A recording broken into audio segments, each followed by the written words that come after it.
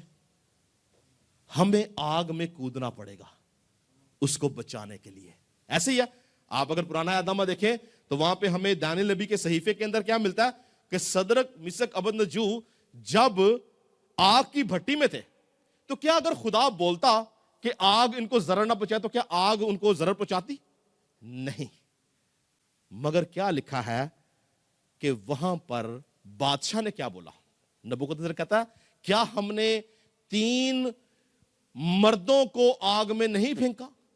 یہ تیسرا کون ہے جس کی شکل الہ زادوں کی مانند ہے؟ الہ عبرانی زبان کا لفظ جس کو عبرانی میں کہتے ہیں خدا. الہ مین خدا, زادہ مین بیٹا, یعنی یسوع مسیح خود اترا اس آگ میں ان تینوں کو بچانے کے لیے.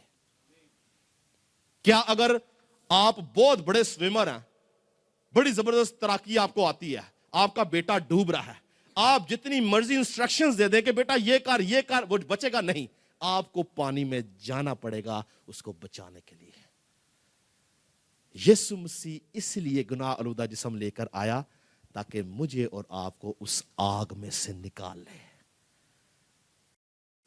وہ ہماری خاطر, لکھا ہے کہ وہ ہماری خاطر اس کو گناہ ٹھہرایا گیا. کرنتھیوں کے خط میں ہماری خاطر اس کو گناہ ٹھہرایا گیا, گناہ بنا دیا خدا نے اس کو. کیوں؟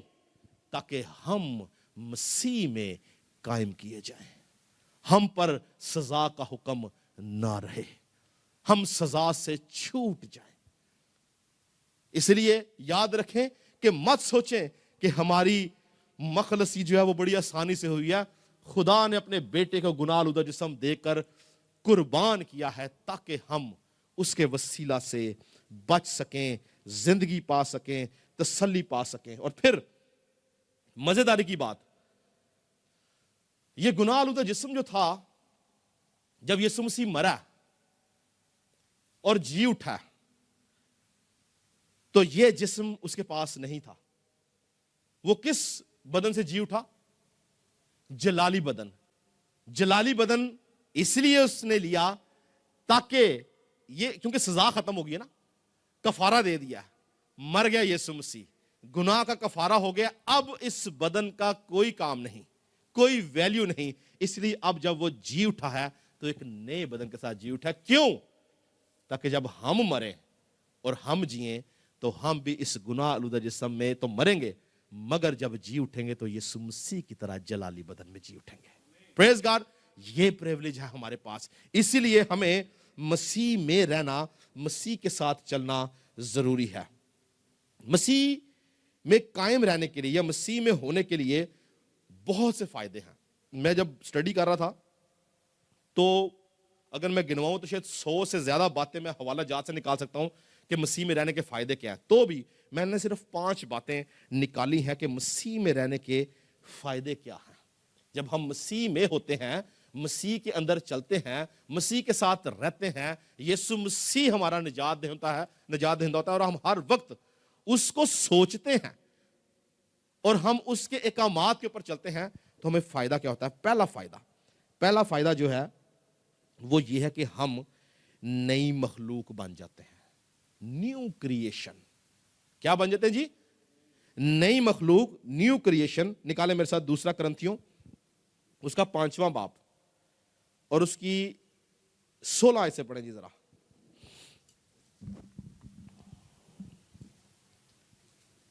پس اب سے ہم کسی کو جسم کی حیثیت سے نہ پہچانیں گے. ہاں, اگرچہ مسیح کو بھی جسم کی حیثیت سے جانا تھا مگر اب سے نہیں جانیں گے. ہاں جی, ایک منٹ رک جائیں. یہاں پہ پتہ ہے اس بات کا کیا مطلب ہے؟ لکھا نا, اگرچہ مسیح کو بھی جسم کی حیثیت سے جانا تھا مگر اب سے نہ جانیں گے. یہودی قوم کبھی بھی نہیں یہ سوچتی تھی کہ یسوع مسیح خدا کا بیٹا یا وہ بذات خود خدا ہے. وہ کہتے تھے کہ یہ ایک عورت سے پیدا ہوا ہے ہماری طرح. اور بے شمار جو یہودی تھے ان کو یہ بھی نہیں پتا کہ یہ بنا باپ کے پیدا ہوا ہے, ورنہ وہ یسوع کو بھی سنسار کر دیتے, مریم کو بھی سنسار کرتے, یوسف کو بھی سنسار کر دیتے. یہ بات صرف مریم, یوسف اور کہا جاتا ہے تاریخ یہ بتاتی کہ شاید ان کے گھرانے جانتے تھے.